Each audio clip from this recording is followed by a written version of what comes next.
Hello po sa inyong lahat mga ka-crypto. Ako po si Pinoy Crypto Trader at sa video na ito ay atin pong pag-uusapan ang tungkol dito sa komento ni ka-crypto rito, kung saan ay siya po ay humihingiling ng review dito tungkol kay ZEC or eCash coin, kung kailan po siya magpipiso or kung kailan po yung kanyang value ay magiging o yung kanyang presyo ay magiging 1 piso.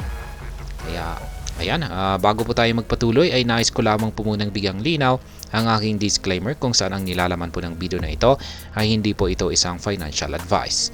For education and information purposes lamang po ang layunin nito. Maliban po dito ay nais ko na rin pong magbigay babala na wala pong kahit anumang group chat ang Pinoy Crypto Trader. Ayan, pagdating po sa mga ganitong bagay, ayan, mga predictions ay tanging si Changelly lamang po. Ayan, mga analytical platforms na nagbibigay po ng mga forecast ang tanging makakasagot sa mga ganitong katanungan, mga predictions, nagsisitaas ang predictions. At ayan, meron nga tayong prediction dito mula kay Changelly na kung saan ay ito po yung nakita ko na posibleng makasagot sa katanungan dito ni ka-crypto. Ayan, si ZEC ay eCash na rin po siya. Siya na rin po si eCash. Ayan. Price prediction.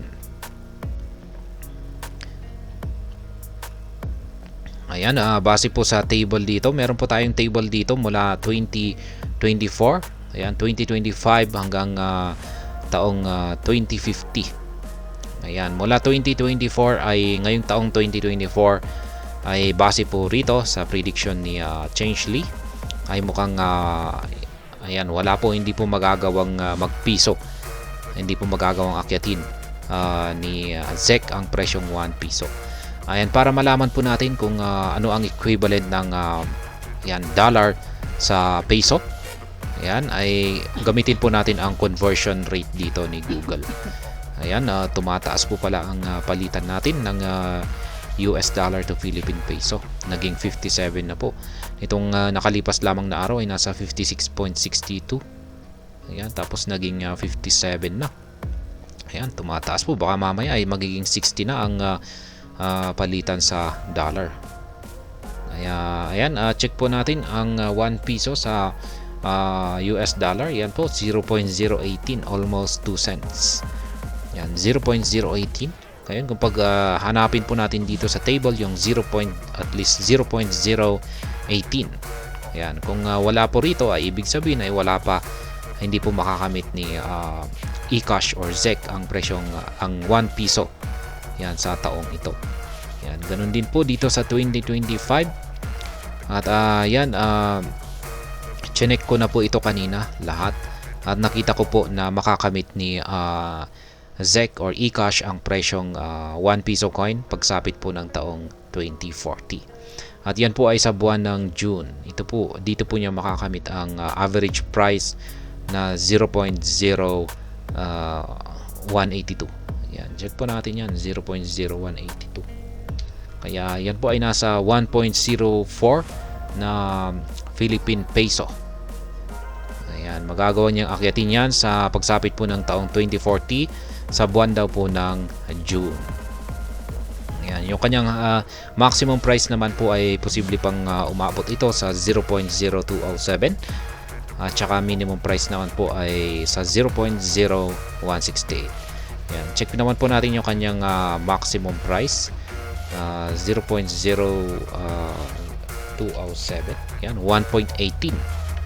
Ayan, 1.18 na Philippine peso. Yan naman po yung kanyang maximum price. Kaya yan, para kay ka-crypto, kung kaya mo pong kung talagang hinuhold mo po ang iyong ZEC coin na yan at ang target price mo ay ang mag 1 piso ang presyo nito. Ayan, ayon po kay Changelly ay kailangan mo po itong i-hold hanggang sa taong 2040, hanggang sa buwan ng June. Ayan, hanggang sa buwan po ng June. Kung sa tingin mo ay kaya mo pang i-hold yan at paabutin mo ng taong 2050, ay ayan, dito naman po yung kanyang pinakamataas na posibleng akyatin sa taong 2050 ay magagawang niyang akyatin ang mataas nitong presyo na 0.0538. Yan, ito po. Ayan, magkano ba yan sa Philippine Peso? Check natin kay Google. 0.0573. Ayan, 3 pesos na po. 3.27 pesos. Yan na po yung magiging halaga ni ZEC coin pagsapit po ng taong 2050, buwan po ng December. Ayan, yan po yung kanyang pinakamataas na presyo. Ayan, sa 2040 ay ayan, pinakamataas niya po rito ay 0.0393.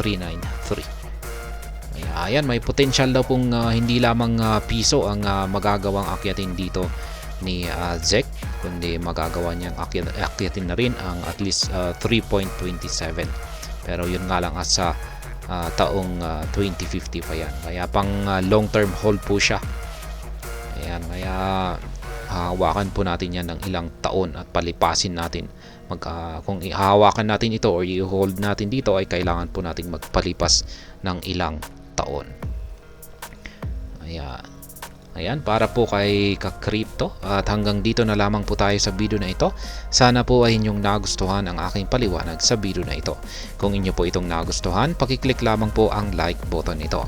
Para naman po sa mga bago lamang dito, kayo po ay aking inaanyayahan para mag-subscribe.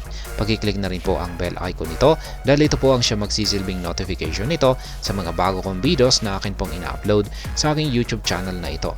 Marami pong salamat sa panonood. Ingat po tayo lagi at God bless po sa ating lahat.